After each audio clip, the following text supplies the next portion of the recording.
بسم اللہ الرحمن الرحیم۔ السلام علیکم۔ عبید بن عمیر رحمۃ اللہ علیہ مشہور تابعی گزرے ہیں۔ اللہ تعالیٰ نے ان کو بڑی فصیح زبان دی تھی۔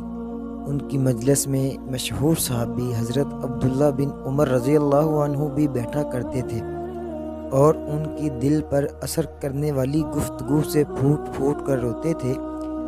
مکہ مکرمہ میں ایک جوان عورت تھی، شادی شدہ تھی۔ اللہ تعالیٰ نے اسے ایک غیر معمولی حسن سے نوازا تھا۔ یہ حسن بھی بڑی عجیب چیز ہے۔ بڑے بڑے بہادر پہلوان اور سورما اس کے ایک انداز غلط نگاہ کے وار سے ڈھیر ہو کر بسمل کی طرح تڑپنے لگتے ہیں۔ وہ بہادر جو کسی کے وارے میں نہ آتا تھا، بسا اوقات حسن کی ایک بھولی سی نظر سے اس کے قلب و جگر کی حالت دیگرگوں ہو جاتی تھی۔ یہ خاتون ایک دن آئینہ میں اپنا چہرہ دیکھ رہی تھی۔ شوہر سے کہنے لگی، کوئی ایسا شخص ہو سکتا ہے جو یہ چہرہ دیکھے اور اس پر فریفتہ نہ ہو؟ شوہر نے کہا، ہاں ایک شخص ہے۔ کہنے لگی، آپ اجازت دیں، میں ابھی انہیں اسیر محبت بنائے دیتی ہوں۔ شوہر نے کہا، اجازت ہے۔ وہ عبید بن عمیر کے پاس آئی، کہا، مجھے آپ سے تنہائی میں ایک ضروری مسئلہ پوچھنا ہے۔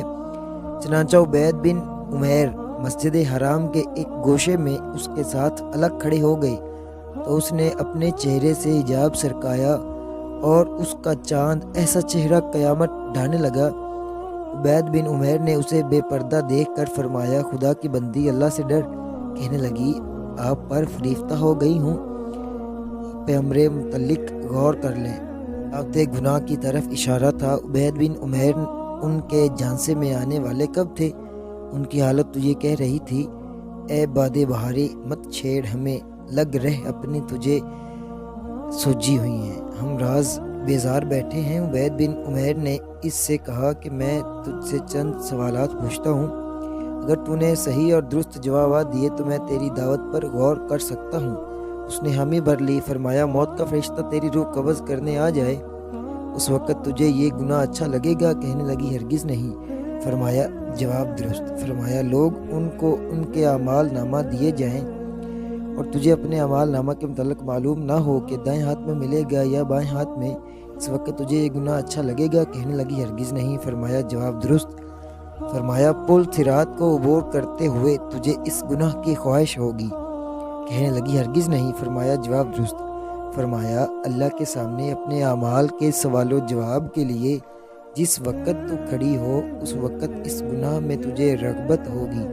کہنے لگی، ہرگز نہیں۔ فرمایا، جواب درست۔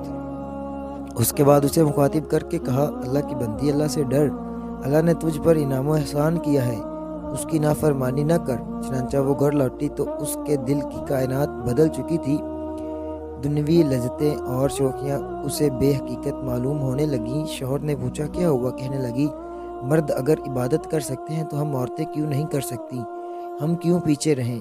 اس کے بعد نماز، روزہ اور عبادت میں منہمک ہو کر ایک عابدہ اور پرہیزگار خاتون بن گئی۔